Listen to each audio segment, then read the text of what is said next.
It is a real joy for me to be here, and particularly since I've been traveling quite a bit the past couple of months. So I finally landed home. I'll be home for a while. Looking forward to getting caught up with my friends and to getting back into some of the favorite things that I do, which this is one of them, to be here with you folks and to share as a part of this great ministry. And I feel the energy building each time that I speak here. I feel the energy growing, and I'm excited about what's here and what is to be. And most importantly, I'm excited about this present moment. Because this is the only time that we can experience the reality of who we are. This moment, no other. Sometime back, my granddaughters were visiting me and I was working on a talk. And so my one granddaughter came into my office and she said, "Grandpa, what you doing?" I said, "Oh, I'm working on my sermon for tomorrow. I'm going to speak at the church, whatever church that was." She said, "Oh, cool. What are you going to talk about?" I said, "I'm going to talk about being present in the moment." And she's 8 years old. She looked at me like, "What planet did you come from? Why do you have to talk about being present in the moment?"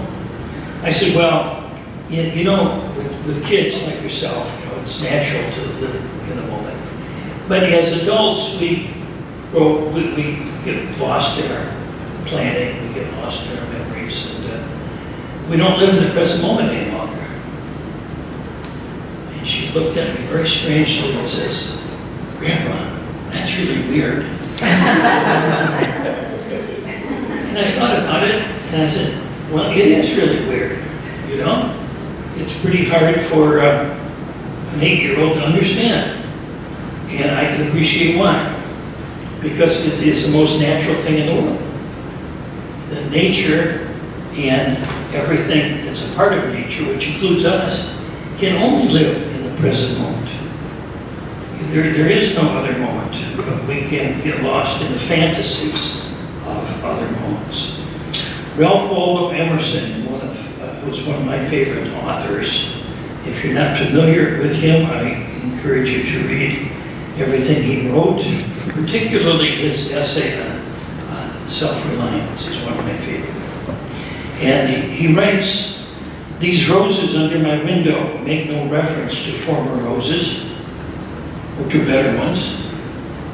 They are what they are. They exist with God today. There is no time to them. There is simply the rose. It's perfect in every moment of its existence. Before a leaf bud is burst, its whole life acts. In the full-blown flower, there's no more, and in a leafless root, there is no less. Its nature is satisfied, and it satisfies nature in all moments of life. In all moments of life. There is no time to it. But man, women, humans postpone and remember. He does not live in the present, but with reverted eye laments the past, or heedless of the riches that surround him, stands on tiptoe to foresee the future. He cannot be happy and strong until he too lives with nature above time. He cannot be happy and strong until he, she, too, lives with nature in the present, above time. It's an interesting phrase, isn't it? Above time. How do we live above time? Well, we begin by exploring what time is and what it isn't. So we tend to think of time and space as being absolute. Is being given. Nothing can change time. Time marches on, you know, in spite of ourselves. We wish it didn't, but it does, so we think. But there was a genius who lived about 100 years ago, Albert Einstein, who in his theory of relativity, the general theory of relativity, pointed out through his mathematics and through his brilliant thought experiments, I should say, that time is not absolute, that time is relative, that it's plastic, it's not fixed, it's malleable. And time can be malleable, and its malleability can be measured by certain mathematical formula.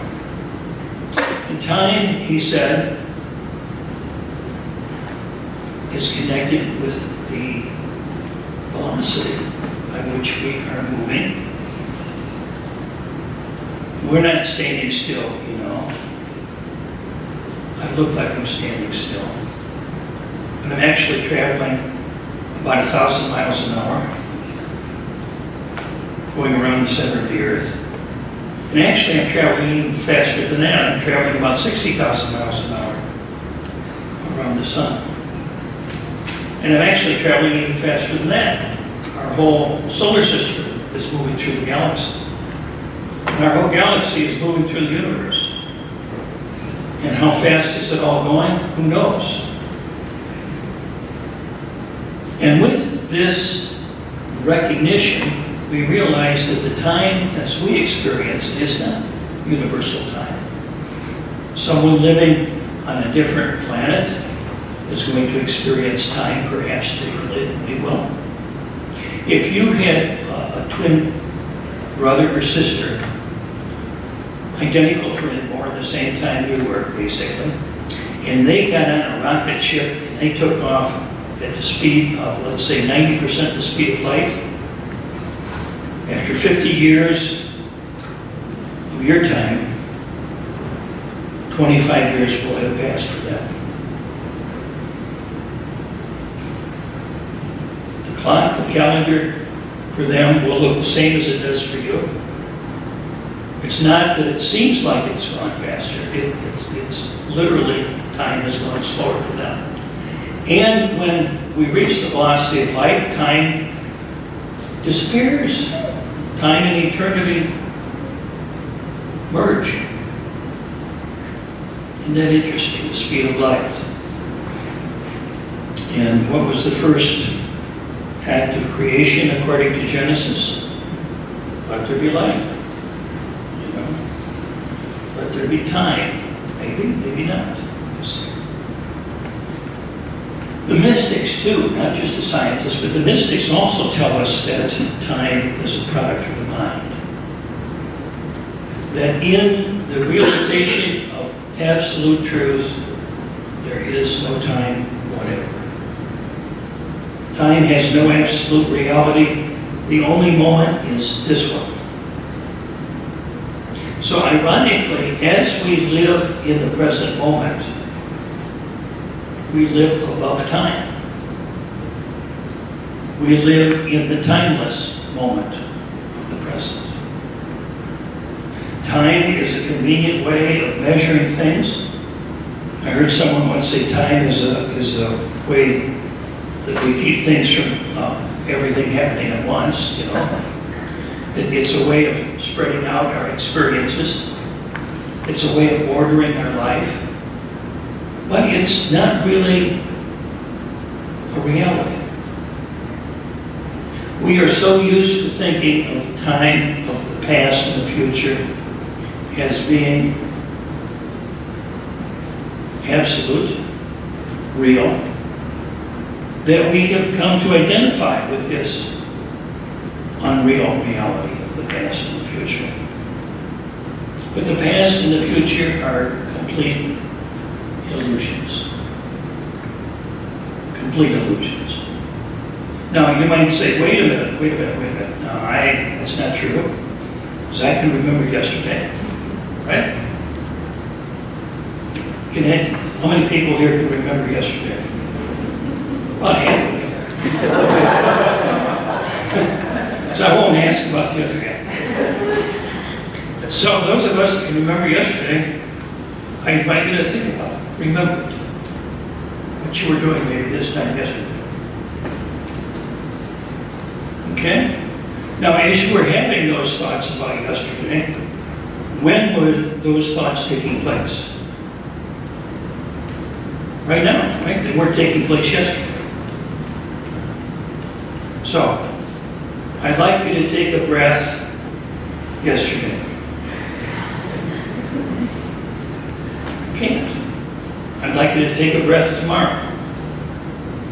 You can't. You see, there's only one breath that's real, right? That's this one. The breath from 10 minutes ago has no reality. The breath that you will take or may take 10 minutes from now has no reality. The only breath that's real is this one. The only moment that's real is this one. The only time we can ever make a choice is in this moment. The only moment we can ever be aware of is this moment. We can think about the past and the future, and that's great. That can be helpful at times. Past and future can be useful fictions, right? Like, let's meet for lunch tomorrow at noon. Okay, that's helpful. But can we eat that meal now that we're going to have? No. Listen, we cannot have that experience.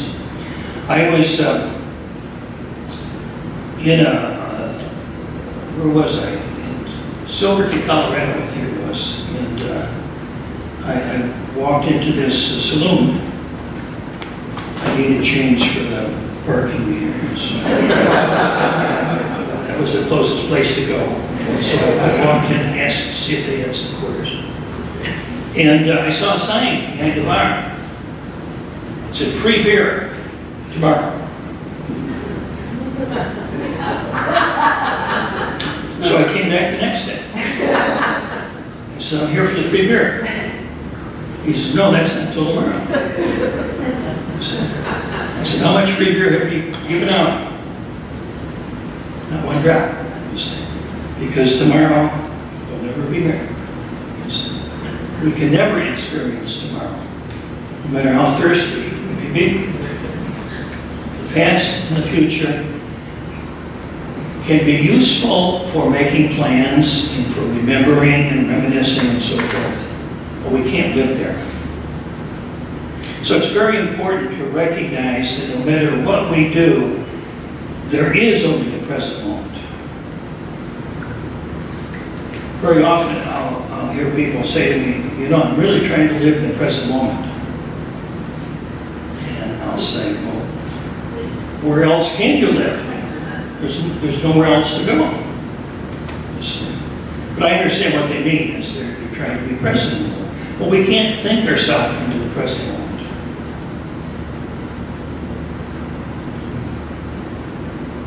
Try to think about the present moment. You can't, right? Because the moment you say, this is it, it's gone. Right? It's like trying to grasp a river. We can't identify the present moment. Because the minute I say now, as soon as I hear those words, it's gone, isn't it? The mind cannot live in the present moment. But the body can. In fact, the body knows only the present moment. Only this breath. So it's very interesting. Our mind creates these maps that can be helpful, but they're not real. Now, let me ask you, who are you? Well, if you're like most people, you would tell me about your name and your background and your plans for the past, for the future, your history, what you've done, etc., all the circumstances of your life. That's all from the past, right? But what if I said, who are you in this present moment, right now? Well, I'm a minister. In this present moment, am I a minister? How can I be a minister? Well, I was ordained 30 years ago. No, but in this present moment, whatever. Well, I'm functioning as a minister, but in this very moment, who are you?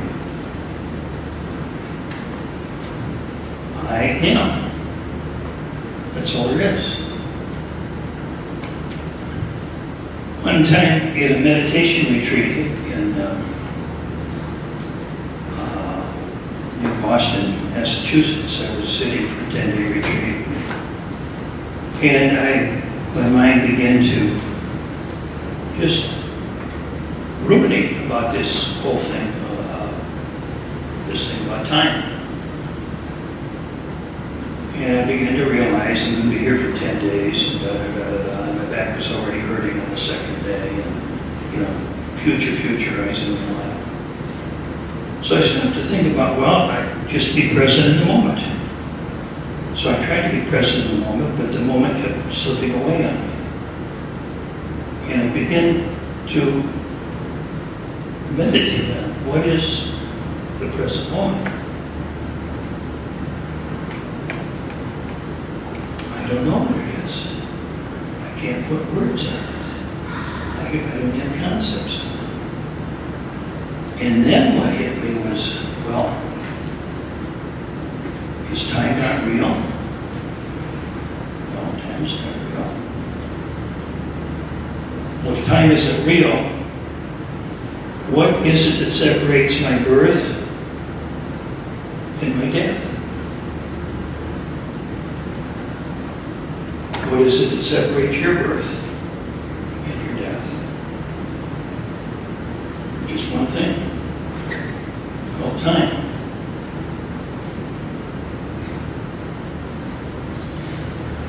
But who we are does not live simply between birth and death. Who we really are lives not only above time, but lives above birth and death. Within the experience of time, we have Sundays and Mondays and Tuesdays. We have birthdays. We have death days. We have anniversaries. But who we really are is what's behind all of this. Khalil Gibran, one of my favorite poets, in his work, brilliant work, The Prophet, an astronomer said to him, the prophet that is, "Master, tell us of time." And he answered, "You would measure time, the measureless and the immeasurable. You would adjust your conduct and even direct the course of your spirit according to hours and seasons. Of time you would make a stream upon whose bank you would sit and watch it flowing. Yet the timeless in you is aware of life's timelessness. Yet the timeless in you is aware of life's timelessness and knows that yesterday is but today's memory and tomorrow is but today's dream." The immeasurable, the timeless within you knows of life's timelessness. When you come back to this present moment and say, who am I? And realize all that I can say is, I am present. I am aware. If you go back 10 years and you looked at a time 10 years ago when you were aware, What time was it then? It was now. If you went back 30 years ago, it was now. You go back 50 years, 100 years. As the Buddhists say, what did your face look like before your parents were born? That's what you really are. Beyond words. But it's not beyond realization. It's not beyond experience. We can experience the timeless in any moment because that's the reality behind every single moment. When we are fully present, when we are fully aware, we are present in the moment. In the moment, we always know exactly what we need and what we have to do. In the moment, we have what one teacher, Arnold Patton, used to call the perfect response mechanism, the PRM. You have a PRM. The PRM, the perfect response mechanism, is that within you, in your body, in your mind, in your heart, that knows exactly how to respond perfectly in this moment. It always does, and it always will. It doesn't know how to respond in the future. It doesn't know how to respond in the past, but it knows exactly how to respond in this moment. There was one time I was taking a course, a landmark education course. Some of you may be familiar with that. And the teacher was going to make a particular point, not exactly the same one that I'm trying to make, but very close. And he says, tell me what I want to demonstrate something. I want a volunteer to come up. And I want somebody to volunteer I want to find the biggest klutz in this room. So with the biggest klutz in this room, raise their hand. Okay. Well, right away, there's a woman in the back of the room, stood up, waved her hand, and he says, are you a klutz? Oh, God, yeah. She says, I'll trip over my own feet several times a day. He says, well, I'll tell you what. What I want you to do is I want you to come up here and I want you to try real hard. I'm going to toss you a tennis ball and I want you to catch it. I want you to try real hard to catch it and pay real close attention to catching the ball. So he tossed the ball very gently and it bounced off her shoulder. He says, don't worry about it, we'll do it again. Tossed the ball again, bounced off her forehead.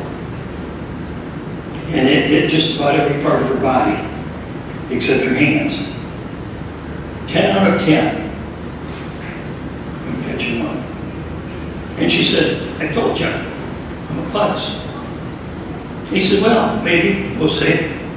Now what I want you to do, we're going to play a different game. He said, I'm going to toss the ball to you. I don't want you to try to catch it. I want you to keep your eye on the ball, and I want you to tell me which way the ball is spinning. I'm going to spin the ball, okay? You tell me which way it's spinning. Okay. So, he'd spin the ball this way. She caught it, and she said, well, it's spinning that way. He says, yeah, good. He says, okay, I'm going to do another one. Spinning. She caught it. Let's see, it was spinning back this way. Yeah, very good. So he tossed the ball 10 times. She caught it 10 times. And at the end of that session, he said to her, do you realize what happened? She said, what? He says, you caught the ball 10 times out of 10. She says, no, I didn't. And he said, yes, you did. And she said, no, I couldn't have. And he pointed to the audience, 100 people in the audience. He said, did she catch the ball? And we all said yes. And she was amazed. She was absolutely amazed. She said, I can't do that. I've never done that before in my life. Did she know how to catch the ball? Obviously, she did, because she did. Why couldn't she catch it the first time? Because she was too busy telling herself. Her conditioning told her that she was a, quote, klutz. Her past conditioned her to be a klutz. She was probably told by her family and her friends that she was a klutz. And so this is how she lived, as, quote, a klutz, which was a total fiction and had nothing to do with the reality of the present moment. So, how do we know how to live our life? Well, the mind cannot answer that question. But there is this wisdom within us, not only within the body or within the mind, but also within the body itself. It knows exactly what to say, what to do, knows the perfect timing for everything. If we look at nature, nature knows just what to do and when to do it. It doesn't have to have calendars and clocks and alarms. It responds perfectly in each moment. And you and I can as well. All we need to do is live with nature, above time, in the present moment. How to live in the present moment? Simply be aware. Because awareness can only take place in the present moment. Anytime you're aware and that you know that you're aware, you are living in the present moment. You don't have to try to grab the present moment. There's nowhere else to be. Just be aware. Just be here. And when I would teach at Unity Village in years past, sometimes I would put on the chalkboard, when the students would come in, I would say, God is present in this very moment. Are you? God is always present in the moment. But that doesn't mean a thing if we're not present. And so, each time we're present in the moment, God meets us there. And that's the magic of this and every moment. And I'm so happy to be here with you in this very moment.